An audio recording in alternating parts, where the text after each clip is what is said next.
বহুত কথা আছে মই ভাবো আমার এই যাত্রা এই রাজনীতি আরো আমি পিছনে থাকি না যা জঙ্গি রাজ্যের রাজাফोरखौ जेरै थगायनो सेस्ता खालामबाय थादों आरो जेरै थगायदों दा थगायजानो नांला मा राजनीति खालामदों दानि सरकारालाय हिनजावफोरखौ सेल्फ हेल्प ग्रुप आरो बायदिसिना आसनि लानानै जोंनि समाजनि हिनजावफोरखौ गावसोरजों थाब्लानो हौवाफ्राबो थाफानांगोन होननानै बेबायदि व्यक्तिगत बेनिफिसियारि आसनि लादों दा जोङो जुदि जोंनि भबिष्यतखौ जोंनि फिसाफोरनि भबिष्यतखौ जुदि थाइसे थाइनैजों नेरनो जुदि खालामनो नागिरोब्ला अब्ला बेयो बर' अयनाय जागोन जोंनि फिसाफोरनि भबिष्यतआ खोमसि जागोन जोङो बेखौ हगारनो हाया बिपिएफ दला जोङो बेखौ गसंथेगोन गोदान प्रश्न जोंनि नेताफोरनिसिम जे सिटखौ बिथांमोनहा जोंखौ 17 बोसोराव जेबो मावाखै जाख्ल'जोब्बाय होननानै बुंबाय थादों आरो बुंदों जे बिपिएफआ लायनो नैबे इलेक्शननि उनाव आरो थानाय नंला जोबसिगोन बुंबाय थायाखै बयबो नोंथांमोना मिथिगौ जे बिपिएफआ लायनो नैबे इलेक्शनाव जेनगोन आरो बेनि उनावहाय बिपिएफ दोलो होननायानो थानाय नंला आं सोंनो लुबैदों जे जोङो 17 बोसोर सालायदों 17 बोसोराव जों देरहायाखै गावसोरहा देरहायाब्लाबो मालायनि समर्थन लानानै जोंनि देरहाखानाय हाग्रामा महिलानि बिथांखौ सिट जाखानायखौ बन्द खालामनानै अबेबा हटेलाव मा हटेल होनदों लिलि हटेल लिलि हटेलाव दरजा फांथेनानै 15 दिन 20 दिन ओंखारनो मोनै खालामनानै मबाइलखौबो बन्द खालामनानै पुलिसनोसो गथायबावनांगोन बेबायदि खालामनानै बिथांमोना सरकार दाबाय दा बे सरकार दानायनि उनावहाय आं सोंनो लुबैदों जे जोंनि दोलोआ थागोन दा बिथांमोननि दोलोआ थागोन 17 बोसोराव जोंजों रायजो राजाफ्रा थादों दिनै 3 बोसोराव 17 बोसोराव जि एन्टि इनकामबेन्सि फैयो माने दलनि प्रति मोनसे गाज्रि परिस्थिति फैयो 3 बोसोराव बिथांमोननाव बांसिन फैबाय एन्टि इनकामबेन्सिया खोथाखौ बुजिदोंना 17 बोसोराव जोंखौ सोरबाया गाज्रि मोनदोंबा 3 बोसोरावनो बिथांमोनखौ बांसिन गाज्रि मोनबाय बे नंगौना नङा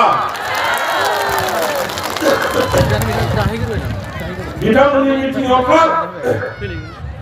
नै बावहाय मोनसे मोननै मोनथाम मोनब्रै मोनबा 6टा बाहाग दङ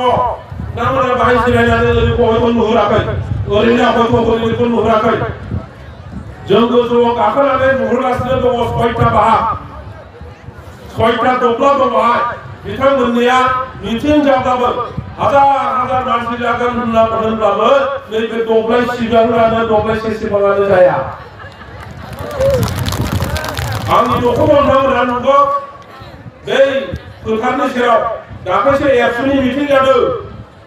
एबसुआ गिखादों सियारखौ 5000 बसायनो मोनदों 5000 नाथाय मानसिया जाबाय 2000निफ्राय 3000 न' बाखि 2000निफ्राय बांसिन सियारा ओरैनो खालि थाबाय जेरावखि मिटिं लिङा दा रायजो राजाफ्रा बुङो सोरनि मिटिंब्ला एबसुनि नामा इउपिपिएलनि नामा एबसु इउपिपिएल गैयालै प्रत्येक गामियाव बिदि जागोना जायाखै दिनै आइइउआइ होनांगौब्लाबो गामसा गानग्रोनांगौनो माबा रेसन मोननांगौब्लाबो गामसा गानग्रोनांगौनो जब कार्ड मोननांगौब्लाबो गामसा गानग्रोनांगौनो बे मा खोथालाय जों मालाबा नो बियो इउपिपिएलसो बियो कंग्रेससो बियो बिजेपिसो जों बेबायदि नायबोदोंमोन नामा नायबोआखै बे दानि न' मोननायनि जिअ'टेकखौ सोर खालामा नोंथांमोनहा मेम्बार दंमोनबा नोंथांमोनहानो खोनायाखैमोनबा लिस्टआबो जोंनो बानायजोबनाय बेसो सेंसन जाना फैदों लाजिगैयैफ्रा दिनै नुनायनि समावहाय प्रत्येक व्यक्तिनिफ्राय फैसा लादों बेनि उत्तरखौ फैगौ जोंनि 2025 जेब्ला बिटिसि इलेक्शन जादों जोंनि हाग्रामा महिलानि देबा जेब्ला शिब जागोन जोंनि इएमफोर जागोन अब्ला जोङो उत्तरखौ होगोन माबायदि उत्तर होगोन नोंथांमोनजों रायज्लायनानै माबायदि उत्तर होयोब्ला बेनि उचित साजा होनाय जागोन बेखौनो खालामनाय जागोन दिनै जोङो एन्टि इनकामबेन्सि जोंनो रायजोफोर दङ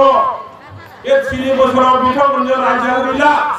अब्ला जोंनि पार्टिया थांनानै थागोन ना इउपिपिएल पार्टिया थांनानै थागोन बिथांमोनहा साबधान जाखानाया मोजां दिनै बिजेपिजों इउपिपिएलजों ज' एलायन्स गभर्नमेन्ट टिकेटआ इउपिपिएलआ मोनगोन ना टिकेटआ बिजेपिआनो गावसोरनो लागोन बिनि थिरांथायाबो दाबो जायाखै नंगौना नङा जोंना गासिबो थिग जाजोबखाबाय जोङो एसे सम नेदों दाबो नामफोरखौ जों डिक्लेयार होथ'वाखै नाथाय जोंना आफादगिरि बिथाङा गासैबो थिथा खालामखाबाय नोंथांमोनहा बयबो मिथिखाबाय जे मोननै समष्टिनिफ्राय जोङो एमपि गेलेगोन क'क्राझारनिफ्राय आरो दरं उदालगुरि समष्टिनिफ्रायबो जोङो बिपिएफआ भट गेलेगोन रावबो दलजों जोङो मित्रता खालाया मानो मित्रता खालाया जोङो बिपिएफखौ बयबो मोजां मोनफिनजोबखाबाय बुजिजोबखाबाय बे सरकारा धंसनिसो सरकार फरायनायानो मोजां बेखायनो जोङो रावजोंबो थाङा मालायनि बे आलु मोजांखौ आलु गेसावजों जुदि दोनफायोब्ला बे मोजाङाबो सेवना सेवा बेबायदिनो जोंबो बिपिएफआ जुदि बे गेसाव पार्टिजों सोरजोंबा जुदि आखाइ हमफायो जोंबो सेवफागोन सेवफाया ओंखायनो जोङो सेवनो गोसो गैया जों रावजोंबो बेबायदि मित्रता खालाया बयबो रेडि जादों दा इउपिपिएलआव मोनसेल' साननाय जे जोंखौ जेबो मावाखै होनना बुंबा शिक्षानि थाखायबो जेबो मावाखैनो जों इउनिभार्सिटि बानायबाय जेब्ला बुङो बिथांमोना मा बुङो बेलाय जाखानांगौखा नंगौना नङा जों सिआइटि बानायबाय बेखौबो बुङो बेलाय जाखानांगौखा इन्जिनियारिं कलेज खालामबाय मेडिकेल कलेज खालामबाय गोबां जोङो कलेज बानायबाय स्कुल बानायबाय बेफोरलायनो जाखानांगौखा आं सोंदों जाखानांगौखौ जोङो बानायबाय नोंथांमोनहाबो रायजो राजानो कमिटमेन्ट होदोंमोन যে আমার সরকার আহিলে কোয়ালিটি এডুকেশন হব প্রত্যেক ছাত্র ছাত্রী পরিবার কারণে আমি ভাল একটা পরিস্থিতি আর অনুষ্ঠান শিক্ষা অনুষ্ঠান আমি আনিম বহুত কথা কৈছে তেখেতসকলে আজি মই প্ৰশ্ন কৰিব বিচাৰিছো মই প্ৰশ্ন শুনিবলৈ যে বিপিএফ বানাই নাই college school university engineering college medical college বিনি বাদে গোদান বাবা মনসে যদি শিক্ষা অনুষ্ঠান যদি আপনাদেরকে বলাইছে উত্তর দিও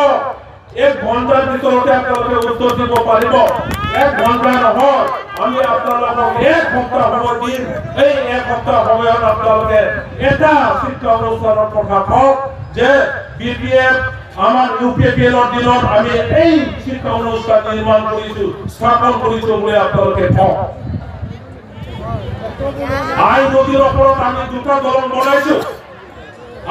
আই दैनि सायाव जों मोननै दलं बानायबाय उदालगुरिनिफ्राय लानानै संकरसिम जेसेबां दै दङ बेनि सायाव जोङो दालां बानायबाय जोङो लामा बानायजोब्बाय मेइन लामाफोरखौ আমার প্রশ্ন ইউপিপিএল সরকার এতিয়া সরকারে যদি বিটিসির আমি বনোয়া নিছিনা এটা 50 মিটাৰৰ ৰাস্তা যদি বনাইছে যিটো আমি ৰাইজে সকলোৱে দেখিবলৈ পায় আমি খোজকাঢ়িবলৈ পাইছো তেনেকুৱা যদি দলং বনাইছে আপোনালোকে কয় ন আপোনালোকে উত্তৰ দিয়ক সেইটো দলং আমি বনাইছো বুলি বুজিলে না जों बानायनायखौ जेबो बानायाखै होनना बुंबाय बेखायनो गावसोरो जोंनि बे दालांखौ जों बानायदों होननानै बिथांमोना उत्तर होदों देखायथों गोबां प्रश्न दं जायखिजाया बेखिनिखौनो बुंबाय जे मस्टर दालाय কোনো কারণত বিপরীত দল আমার অপজিশনত ভয় দেখুয়া লালসা দেখুৱা তার ভয় খাব নালাগে, লব হব নালাগে। আমি পয়সা দিম, অমুক স্কিম দিম।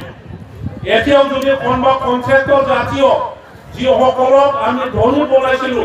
যিসকলে আমাৰ দ্বাৰাই ধনী হৈছিল, কন্ট্ৰেক্টৰ হৈছিল, তেখেতসকলে যদি ভাবে যে মোৰ দলং বনোৱা আছিল, ৰাস্তা বনোৱা আছিল, বিল পোৱা নাই, গতিকে মই এতিয়াই বিপিএফৰ লগত যোগদান কৰিব নোৱাৰো।